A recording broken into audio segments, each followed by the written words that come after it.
ধানমন্ডি ৩২ নম্বরে বর্তমানে পরিস্থিতি অনেকে জানার আগ্রহ রয়েছেন। ধানমন্ডি ৩২ নম্বর যে বাড়িটি ছিল সেখানে কিন্তু আয়নাঘর পাওয়া গেছে। আমরা একটু আগে যেটা দেখে আসলাম আয়নাঘর পাওয়া গেলো, এখানে আয়নাঘর কি করে আসলো আসলে আমরা সেটা বুঝতে পারছি না। তবে একটি নতুন নির্মাণ ভবনটি কিন্তু আমরা দেখতে পাইলাম। আরেকটি বিষয় হচ্ছে আপনারা দেখতে পাচ্ছেন যে এই যে গাড়িগুলো আপনারা দেখতে পাচ্ছেন যে পুড়ে দেওয়া হলো, এই গাড়িগুলোয় কিন্তু বঙ্গবন্ধু যখন ছিল সেই বঙ্গবন্ধু কিন্তু এই গাড়িগুলো ব্যবহার করতো। ধানমন্ডি ৩২ নম্বর যে গতকালকে রাত্রে 8:30-9টার দিকে কিন্তু ভাঙচুর এবং আগুন। আর আরেকটি বিষয় হচ্ছে এখানে কিন্তু ঠিক একইভাবে গণভবনের মতো কিন্তু এখানে কিন্তু একই কায়দায় কিন্তু লুটপাট হচ্ছে।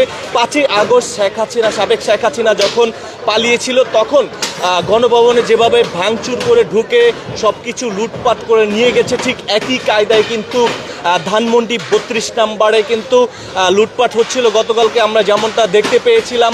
আর এখানে আয়নাঘর পাওয়া গেছে। চলেন আমরা একটু আয়নাঘরে যেতে চাই। যারা এই মুহূর্তে আমাদের লাইভে সংযুক্ত রয়েছেন, কে কোথা থেকে দেখছেন, আমরা আপনাদেরকে একটু আয়নাঘর যে দেখানোর চেষ্টা করছি। আসেন আমরা একটু আয়নাঘর দেখানোর চেষ্টা করছি। যারা এই মুহূর্তে দেখছেন, কোথা থেকে শুনছেন, এই যে আপনারা দেখতে পাচ্ছেন যে নতুন একটি নির্মাণ ভবন, সেই নির্মাণ ভবনের এখানে কিন্তু আয়নাঘর পাওয়া গেছে। আরেকটি বিষয় হচ্ছে দেখেন, আগে একটু এদিকে আসেন, যে আমি আপনাদেরকে বলেছিলাম যে লুটপাট হচ্ছে। এই যে দেখতে পাচ্ছেন ইঞ্জিল এটি হচ্ছে গিয়ে ইঞ্জিলটা পুড়ে গেছে, সেটা কিন্তু ওনারা নিয়ে যাচ্ছে। এটা কি ভাই আপনারা গাড়ি থেকে খুলেছেন? এভাবে খোলা পেয়েছেন? আচ্ছা, এটা হচ্ছে দেখতে পাচ্ছেন এই যে রিস্কায় করে কিন্তু সেই নেওয়া হচ্ছে। আচ্ছা, এখানে আয়নাঘরটা কোথায় ভাই? এখানে আয়নাঘরটা কোথায়? এই আয়নাঘর? আচ্ছা, ভিতরে কি আছে? এই হচ্ছে গিয়ে আয়নাঘর, একটু আসেন একটু দেখার। এমন একটা পরিস্থিতি এখানে, এটা হচ্ছে গিয়ে আয়নাঘর। যারা এই মুহূর্তে লাইভে সংযুক্ত রয়েছেন, কে কোথা থেকে দেখছেন, আপনাদেরকে আমরা সরাসরি লাইভে যুক্ত করছি ধানমন্ডি ৩২ নাম্বার থেকে। আমরা একটু নিচের যে প্লটটি রয়েছে সেখানে একটু যেতে চাই। এখানেই অনেকেই বলছে যে আয়নাঘর নাকি এখানে পাওয়া গেছে। আমরা একটু ভিতরে যেতে চাই। যারা এই মুহূর্তে লাইভে সংযুক্ত রয়েছেন, আপনারা ভিডিওটি শেয়ার করে দিয়ে অন্যকে দেখার সুযোগ করে দিবেন। এখানে নতুন একটি নির্মাণ যে ভবন, এখানে কিন্তু আয়নাঘর পাওয়া গেছে। আমরা এখানে দেখো উস্তাকেবা এখানে আয়নাঘর কিভাবে বানিয়েছে একটা জিনিস আপনারা চিন্তা করেন। আমি রীতিমতো অবাক হয়ে গেলাম। যারা এই মুহূর্তে দেখছেন বা কোথা থেকে শুনছেন, আয়নাঘর নিশ্চয়ই যারা এই মুহূর্তে দেখতে পাচ্ছেন, এই হচ্ছে গিয়ে নিচের একেবারে বর্তমানে ছোট ছোট রুম। আচ্ছা, এখানে যে একটা পরিস্থিতি,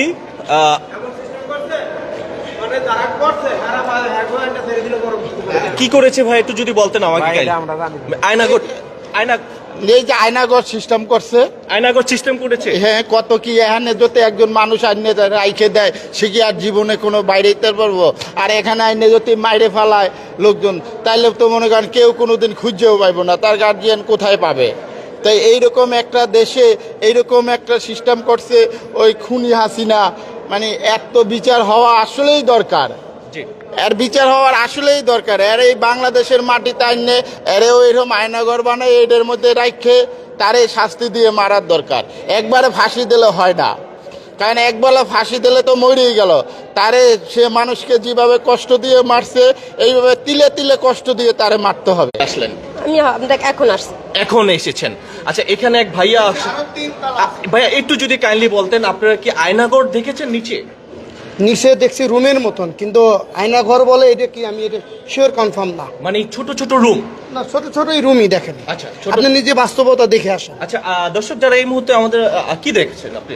এই তো নিচে যেটা শুনছে আয়নাঘর, নিচে তো কোনো আলো নাই, কোনো বাতাস নাই, একবার অন্ধকার। 3তলা পর্যন্ত, উপর থেকে 3তলা পর্যন্ত নিচে নামছে, কিন্তু এরপরে রুম আছে এবং বালিশ টালিশ রয়েছে।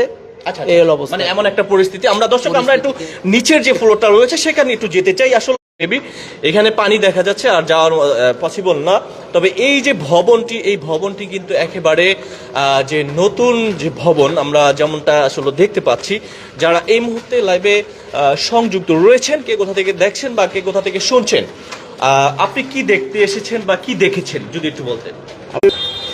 হ্যাঁ, আমি দর্শক আপনাদেরকে আমরা বলেছিলাম যে নেটে প্রবলেম হতে পারে। আসলে নেটে ঠিক প্রবলেম হয়েছে, যেমনটা আপনারা দেখতে পাচ্ছেন যে অনেকে আসলে ফুকি ঝুঁকি দিয়ে দেখছে যে নিচে আয়নাঘর রয়েছে এমন একটা পরিস্থিতি। যারা এই মুহূর্তে লাইভে সংযুক্ত রয়েছেন, কে কোথা থেকে দেখছেন বা শুনছেন, অবশ্যই একটু কমেন্ট করে হ্যালো একটু কথা বলতে চাই। হ্যাঁ, এই টাইস নিয়ে যাচ্ছেন, এগুলো কি টাইস? আচ্ছা, এই আর কি নিয়েছেন? আপাতত টাইসটাই নিয়েছেন। গাছের ফল খেয়েছেন? আচ্ছা, ডাব খেয়েছেন? আচ্ছা, গাছের ফলও খেয়েছে, ডাবও খেয়েছে। যেমনটা দেখতে পাচ্ছেন ভাইয়া কিন্তু টাইসগুলা কোথায় ছিল? টাইসগুলো উপরে ছিল, উপর থেকে সংগ্রহ করে নিয়ে আসছেন। কয়জনে মিলে নিয়ে আসছেন? এখন আপাতত দুইজন নিয়ে আসছে। আপাতত দুইজন। কোথা থেকে আসছেন আপনি? হাজারিবাগ থেকে। আপনার পরিচয়? মাদ্রাসার শিক্ষক। মাদ্রাসার শিক্ষক।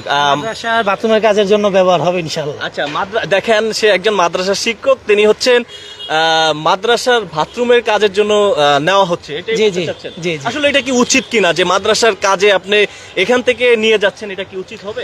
এটা হচ্ছে এইগুলো এই জায়গায় থাকলে তো জিনিসগুলো নষ্ট হয়ে যাবে। রাইট। হ্যাঁ, ব্যবহার করা যে জিনিসগুলো আছে ওগুলো নিয়ে আমরা কাজে লাগাইলে আমরা আশা করি ফায়দা হবে। আচ্ছা, এমনটা যদি হয়ে যায় যেমন গণভবন যেভাবে লুটপাট হয়েছে, পরবর্তীতে বাংলাদেশ সেনাবাহিনী কিন্তু বলে দিয়েছেন যারা যারা মালগুলা নিয়েছেন তারা কিন্তু ফেরত দিয়েছেন, অনেকে কিন্তু ফেরত দিয়েছে। যদি এমনটা হয়ে যায়, এমনটা হলে অবশ্যই আমরা ফেরত দেবো ইনশাআল্লাহ। এমনটা হলে ফেরত দিবেন। ধন্যবাদ, ধন্যবাদ। দর্শক, আপনারা যেমনটা দেখতে পাচ্ছেন, হ্যাঁ, এই মুহূর্তে যারা এই যে এক ভাই আমরা দেখতে পাচ্ছি, সম্ভবত বঙ্গবন্ধুর বই না কোরআন শরীফ, আমি আসলে ঠিক কোরআন শরীফ না। আচ্ছা, আপনি এগুলাই নিচ্ছেন? আমি নিয়ে রেখে দিচ্ছি যা স্মৃতি হিসাবে। স্মৃতি হিসাবে বলতে তারা অনেক কিছু করেছিল। রাইট। যেমন প্রতিটা যুগে যখন স্বৈরশাসক এসেছিল তাদের নিজের নামের জন্য, নিজের প্রচার প্রচারণার জন্য তাদের অনেক কিছু নিজেরাই তাদের ইতিহাসকে বিকৃতি করে বিভিন্নভাবে তাদের প্রচার প্রচারণা করেছে। পরবর্তীতে একদল এসে যারা নাকি দেশ এবং দেশ জাতি ধর্মের পক্ষে যারা ছিল তারা এসে সব নষ্ট করে করে ফেলেছে, এই আর কি। ধন্যবাদ, ধন্যবাদ। দর্শক, আমরা এই মুহূর্তে রয়েছি ধানমন্ডি 32 নম্বরে। যারা এই মুহূর্তে আমাদের লাইভে সংযুক্ত রয়েছেন সবাই লাইভটি শেয়ার করে দিয়ে অন্যকে দেখার সুযোগ করে দিবেন যে ধানমন্ডি 32 নম্বরে বর্তমানে যে পরিস্থিতি ছিল সেটাই কিন্তু আমি আপনাদেরকে দেখানোর চেষ্টা করছি। আমি কিন্তু এই মুহূর্তে রয়েছি আরিফ হায়দার। যারা এই মুহূর্তে আমাদের লাইভটি দেখছেন বা শুনছেন, অবশ্যই বারবার বলছি লাইভটি শেয়ার করে দিয়ে অন্যকে দেখার সুযোগ করে দিবেন। গতকাল সাড়ে 8টা 9টার দিকে কিন্তু আসলে এভাবে দেওয়া হয়েছে। তবে এ পাশ থেকে নেন আরেকটি কথা এখান থেকে আমি যোগ করতে চাই, ভোলার যে বাণিজ্য মন্ত্রী তোফায়েল আহমেদ, তার বাড়িটি কিন্তু গতকাল রাত্রে 3টা থেকে 4টার দিকে কিন্তু আগুন লাগিয়ে দিয়েছে, ভাঙচুর করা হয়েছে। বাণিজ্য মন্ত্রী, ভোলার যে বাণিজ্য মন্ত্রী তোফায়েল আহমেদ, সেই বাড়িটি কিন্তু এই যে 32 নাম্বার যে বাড়িটির পরপরই ঠিক রাত 3টা 4টার দিকে কিন্তু বাণিজ্য মন্ত্রী তোফায়েল আহমেদের সেই বাড়িটি কিন্তু ভাঙচুর করা হয়েছে, যেমনটা আমরা শুনতে পেয়েছি, যেমনটা আমরা দেখতে পেয়েছি। যারা এই মুহূর্তে দেখছেন বা শুনছেন অবশ্যই শেয়ার করে দিয়ে অন্য আরেকজনকে দেখার সুযোগ করে দিবেন যে আসলে যে বাণিজ্য মন্ত্রী তোফায়েল আহমেদ তার বাড়িটি কিন্তু ভাঙচুর এবং অগ্নি ঘটনা কিন্তু ঘটেছে, যেমনটা আপনারা দেখতে পেয়েছিলেন। আমি ছিলাম আরিফ হায়দার, এই মুহূর্তে আপন টিভি থেকে ধানমন্ডি 32 নম্বর থেকে সরাসরি।